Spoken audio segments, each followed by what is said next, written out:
বন্ধুরা আজকে দেখাবো আপনাদেরকে ক্রিকেট ইনস্ট্যান্ট গিজার কীভাবে ফিটিং হয়। আমরা ইলেকট্রিক এবং প্লাম্বার দুইটাই দেখাবো আপনাদেরকে। এটা আমাদের ইনস্ট্যান্ট গিজার। আমরা প্রথমে মেজারমেন্ট নিয়েছি, বিল করার পরে আমি ক্যালামটা জাম করতেছি মিস্ত্রি।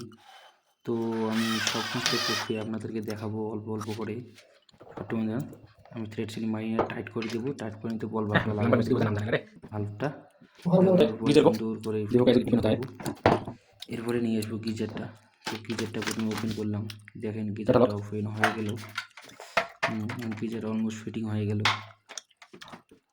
ব্যাস গিজারটা ফিটিং হয়ে গেল। এখন আমরা গিটার যে মেন পানির গরম পানি ঠান্ডা পানি দুইটারই কানেকশনটা আমরা ভালো করে টাইট দিয়ে নিব। তো মিস্ত্রি দেখেন টাইট দিতেছে। টাইট দেওয়ার পরে আমি আমার ইলেকট্রিকের কাজটা ওইটাও লাগাই দেবো একবারে। এই তো 3টা ফেস, একটা আর্থিং আছে, বডি আর্থিং। তো 3টাই আমরা কানেকশন করে দিলাম। কানেকশন করার পরে আমারও কাজ শেষ।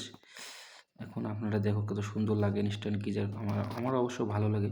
এটা আমাদের ডিসপ্লের একটা যে লাইট হবে, এই ডিসপ্লে লাইটটার ওটার সকেটটা, তো ওটা লাগানোর পরে ফাইনালি ওইটা। Thank you very much.